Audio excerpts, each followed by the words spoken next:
Grammar. Hello বন্ধুরা, আমি হাজির বান্টিস কিচেনে একটি নতুন এপিসোড নিয়ে, সম্পূর্ণ নতুন এপিসোড ইংলিশের তরফ থেকে। English grammar.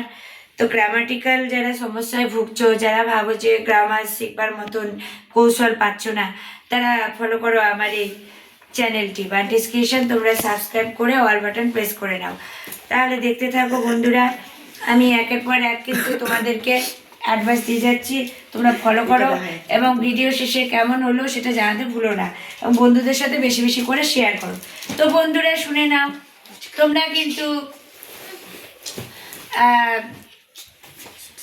যারা যারা হাই স্কুলে ক্যান্ডিডেট আছো, ইংলিশে যারা গ্রামারে কাঁচা বা নতুন শিখছো, তো তোমাদের থেকে শুরু করে আরও হাই লেভেল পর্যন্ত, এমনকি চাকরি প্রার্থী পর্যন্ত, তাদেরও কিন্তু এটা খুবই কাজে লাগবে।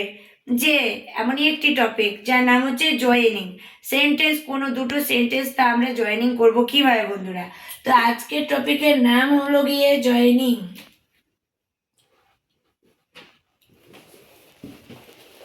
জয়েনিং ইংলিশ থেকে আমরা করছি আজকে জয়েনিং।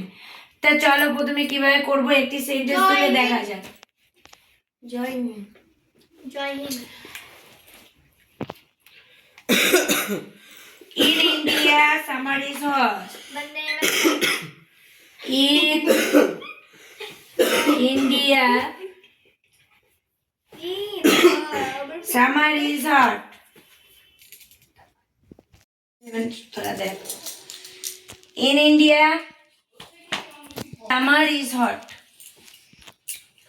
ধরো এমনই শব্দ তোমাদের দেওয়া আছে,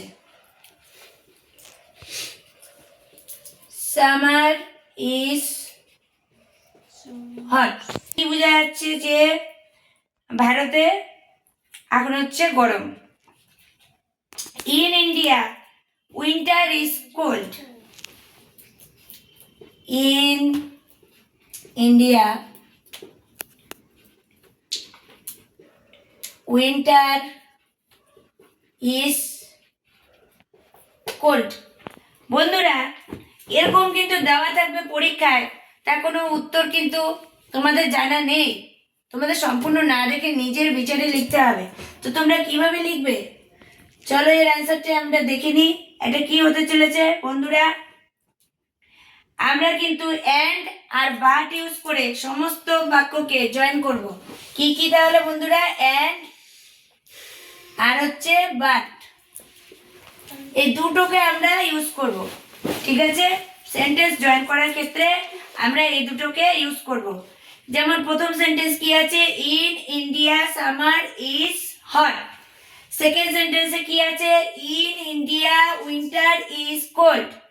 তাহলে আমরা তো কখনো বলতে পারি না যে যখন সামার তখনই আবার উইন্টার, যখন গরম তখনই ঠান্ডা। তাহলে বলতে হবে যে গরমের দিনে আমাদের গরম লাগে, কিন্তু আবার ঠান্ডার দিনে আমাদের ঠান্ডা লাগে। ঠিক কিনা বন্ধুরা? তাহলে এখানে সরাসরি আমরা কি ইউজ করতে পারি, বাট। তখন কি লিখবো, ইন ইন্ডিয়া, সবাই নোট করতে থাকো খাতাতে, ইন ইন্ডিয়া সামার, এটা কিন্তু SUMMER, summer is hot but. কেন বাট বসলো বন্ধুরা, যেহেতু গ্রীষ্মকাল আর শীতকাল দুটো সেম নয়, দুটো বিপরীত, তাই জন্য কিন্তু গ্রীষ্মকালে আমাদের গরম লাগবেই বন্ধুরা, আবার শীতকালে কিন্তু ঠান্ডা লাগবেই বন্ধুরা। আবার দুটো কালই কিন্তু আমাদের দেশে পরিলক্ষিত হয়। But winter is cold. এখানে প্রশ্ন হতেই পারে বন্ধুরা যে এখানে কেন আর ইন্ডিয়াটা বসলো না ম্যাডাম, কেন বসলো না?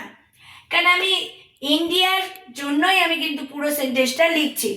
তো আমার যদি একবার আমি ইন ইন্ডিয়া লিখি, একবার যদি আমি আমার দেশের নামটা, কান্ট্রির নামটা যদি উল্লেখ করি, তো বন্ধুরা দ্বিতীয়বার সেটা দরকার পড়বে না, কারণ আমরা এখন করছি জয়েনিং। জয়েন করতে গেলে কিন্তু আমাদের কত সুবিধা হয় দেখো, ইন ইন্ডিয়া এত বড়টা না লিখে শুধুমাত্র 3 অক্ষরে আমরা 3টি অ্যালফাবেট দিয়ে লিখে দিলাম BUT বাট। তাহলে বন্ধুরা সবসময় মনে রাখবে জয়েনিং কথার অর্থ হচ্ছে আমরা দুটো সেন্টেন্সকে একটা সেন্টেন্সে পরিণত করছি। তাহলে দুটো থেকে যখন একটা পরিণত হবে তখন নিশ্চয়ই সেন্টেন্সের আকার কিন্তু অনেকটাই ছোট হবে, বড় থেকে ছোট হচ্ছে বন্ধুরা। এটাই হচ্ছে ম্যাজিক জয়েনিং এর। চলো সেকেন্ড সেন্টেন্সটি আমরা দেখে নিই কি আছে। একটু স্টপ করতো। পরবর্তী সেন্টেন্স বন্ধুরা, A mouse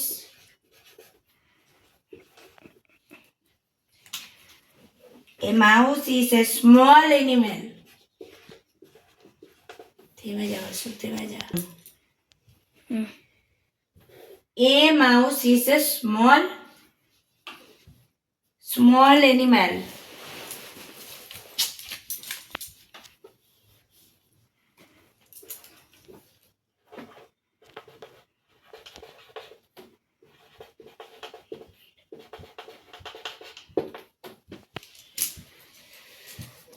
An elephant is a large animal. An elephant is a large animal.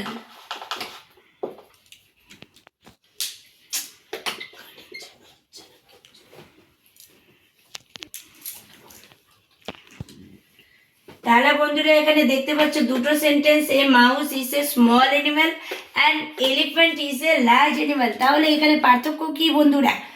এখানে জানো সবাই স্মল মানে ছোট, লার্জ মানে কিন্তু বড়। তাহলে সব জিনিসই ছোট হয় না, আবার সব জিনিসই বড় হয় না। তাহলে আমাকে দুটো সেন্টেন্সকে যখন এক করতে হবে তখন আমরা কি করব বন্ধুরা? তাহলে আমরা বলতে পারি যে ইঁদুর হলো একটি ছোট জন্তু এবং এলিফ্যান্ট মানে হাতি হলো অপেক্ষাকৃত একটি বিশাল জন্তু। তাহলে ইঁদুর যদি ছোট হয় কিন্তু হাতি কিন্তু তার থেকে বৃহৎ, তার জন্য কি ব্যবহার করবো বন্ধুরা? বাট। চলো লিখে নি, এ মাউস ইজ এ স্মল, যা আছে তাই লিখছি, দেখো বন্ধুরা তোমরা খাতায় নোট করো, স্মল অ্যানিম্যাল। এবার কি বসবে বন্ধুরা? দুটো সেন্টেন্সকে এক করার জন্য ফুল স্টপ উঠানোর জন্য আমরা এবার লিখবো বাট। বাট দিয়ে কি লিখবো? An elephant is a large animal. তাহলে এখানে অ্যান লিখতে হবে, কারণ বুঝতে হবে বন্ধুরা আগের সেন্টেন্সে আমরা কিন্তু সেম ওয়ার্ড কিন্তু লিখিনি, কিন্তু এখানে কেন আমরা অ্যান এলিফ্যান্ট লিখলাম বন্ধুরা? কারণ জানতে হবে যে মাউসের আগে এ বসে এবং এলিফ্যান্টের আগে অ্যান বসে। এবার একটি মাউস, একটি ইঁদুর আর একটি হাতি সম্পূর্ণই আলাদা, কিন্তু এখানে দেখা গেল ইন ইন্ডিয়া, এখানেও ইন ইন্ডিয়া, দুটো যদি সেম থাকে তাহলে কিন্তু আমার একবারই কাজটি হয়ে যাচ্ছে। তাহলে এখানে মাউস এবং এলিফ্যান্ট দুটো পৃথক আছে জন্তু, তাই but and elephant is a large animal. Stop হয়ে যা, স্টপ হয়ে যা।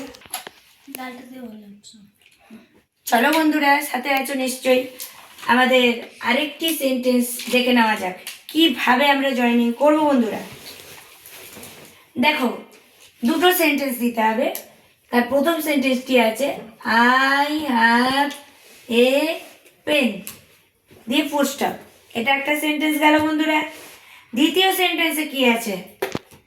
সেম সেম কিন্তু একটু আলাদা, আই হ্যাভ এ পেন্সিল। তাহলে I have a pen, I have a pencil, দুটো তোমরা সেন্টেন্স পাচ্ছ। আমরা কি এখানে কি কখনো বলতে পারি, এরকম করে কথা বলি বন্ধুরা, যে আমার কাছে একটা কলম আছে কিন্তু আমার কাছে একটি পেন্সিল আছে? কিন্তু এইভাবে কি বলি? বলি না বন্ধুরা। তাহলে আমার কাছে যদি কলম থাকে, পেন্সিল থাকে, তো আমরা কেমন করে কথা বলি যে আমার কাছে কলম আছে এবং একটি পেন্সিল আছে, এভাবে বলি বন্ধুরা। তাহলে এখানে কিন্তু বাট কোনো মতেই হবে না বন্ধুরা, ভুলেও তোমরা বাট লিখবে না। তাই এখানে কিন্তু আবার আই হ্যাভ, এই দুটো দেখো পুরো সেম সেম আছে, তার মানে আমাকে কিন্তু এটা থেকে খুবই ছোট্ট সেন্টেন্স বানানো সম্ভব হবে। তাহলে আই হ্যাভ লিখি, তারপরে এ পেন লিখি, এ পেন, অ্যান্ড কি হবে বন্ধুরা, অ্যান্ড, এইবারে আসলো অ্যান্ডের ব্যবহার, দেখো অ্যান্ড কি লিখবো, এ পেন্সিল। আশা করি বুঝে গেছো বন্ধুরা। তাহলে ভালো লাগছে নিশ্চয়ই। তো তোমাদেরও মন চাইছে আরেকটি প্রশ্ন আমি যাতে দেখাই, ঠিক আছে চলো আরেকটি হয়ে যাক। আজকের এপিসোডের লাস্ট একটি কোশ্চেন জয়েনিং থেকে, দি সান রাইজেস, লিখতে থাকো বন্ধুরা তোমরাও, সান রাইজেস। যারা জয়েনিং কোনোদিন করনি বাড়িতে বা শেখনি, কোথাও শিখতে পারোনি, সুযোগ হয়নি, তারা এই ভিডিও দেখে অনায়াসে জয়েনিং করতে পারবে। In the east, in the east, in the east, the sun sets in the west, the sun sets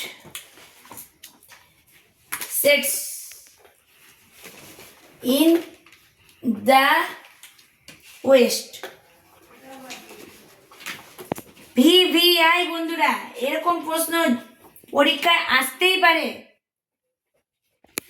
তাহলে এটার ক্ষেত্রে আমরা জয়েনিং কেমন করে করব বন্ধুরা? এটার ক্ষেত্রে কিন্তু আমরা যা দেখতে পাচ্ছি যে সূর্য পূর্ব দিকে ওঠে, আর কি বন্ধুরা, ওয়েস্ট মানে পশ্চিম, পশ্চিম দিকে অস্ত যায়, তাই না? তাহলে আমরা কি কখনো এইভাবে কথা বলি যে সূর্য পূর্ব দিকে ওঠে এবং পশ্চিম দিকে অস্ত যায়, এটা বলি? নাকি সূর্য পূর্ব দিকে ওঠে কিন্তু সূর্য পশ্চিম দিকে অস্ত যায়? কোনটা শুনতে ভালো লাগছে বন্ধুরা? একটাই উত্তরে আমরা পেয়ে যাচ্ছি যে এটা কেন কি হবে। এটা আমি করব বাটের ব্যবহার। কেন বন্ধুরা? কারণ তোমরা জানো পূর্বর বিপরীত দিকের নাম হচ্ছে পশ্চিম। তাহলে দুটো বিপরীত যদি অ্যাকশন যদি দেখতে পাও যে বিপরীত বিপরীত ব্যাপার, সেই ক্ষেত্রে কিন্তু বাট অবশ্যই লিখবে। এমনি জিনিসপত্র আনার ক্ষেত্রে যে আমার কাছে এটাও আছে ওটাও আছে, সেই ক্ষেত্রে তোমরা অ্যাড বসাও, কোনো ব্যাপার না। এখানে বুক, পেন্সিলের পরিবর্তে বুক থাকতে পারতো, সেম হতো, এখানে পেন্সিল কেটে বুক বসাতে হতো। তাহলে এটা আছে, এটা যেহেতু বিপরীত বিপরীত ঘটনা বলা হয়েছে, যে পূর্ব দিকে ওঠে কিন্তু পশ্চিম দিকে হচ্ছে অস্ত যায়, তাহলে কি লিখবো? The sun rises in the east but sets, the sun লিখবো না, কারণ একই একই আমি পেয়ে গেছি দিশান দিশান। দেখো এখানে শুধু সানের প্রশ্নই আছে, অন্য কারো প্রশ্ন নেই। বাট সেটস ইন দি, কি হবে বন্ধুরা? ওয়েস্ট। এই ছিল আমাদের আজকের এপিসোড। আমাদের কেমন লাগলো? আমাদের এই সিম্পল টেকনিকে জয়েনিং, এত সহজভাবে জয়েনিং তোমরা কি আগে কখনো দেখেছো বন্ধুরা? যদি না দেখে থাকো তাহলে এই ভিডিওটি বারবার করে দেখ, তাহলে বন্ধুরা আমাদের জয়েনিং এপিসোডটি তোমরা বুঝতে পারলে। তোমাদেরকে এরকম আরো সুন্দর সুন্দর ভিডিও আগামীতে আমি উপহার দেব, সাথে থাকতে হবে বন্ধুরা। সাবস্ক্রাইব করে চ্যানেলটিকে বেল আইকনে অল সিলেক্ট করতে হবে, আর বন্ধুদেরকে বেশি বেশি করে শেয়ার করো, যেন সকল বন্ধুরাই সমানভাবে উপকৃত হয় তোমাদের মতো। তাহলে আজকের ভিডিও এইটুকুই, দেখা হচ্ছে তোমাদের সঙ্গে নেক্সট এপিসোডে। টাটা।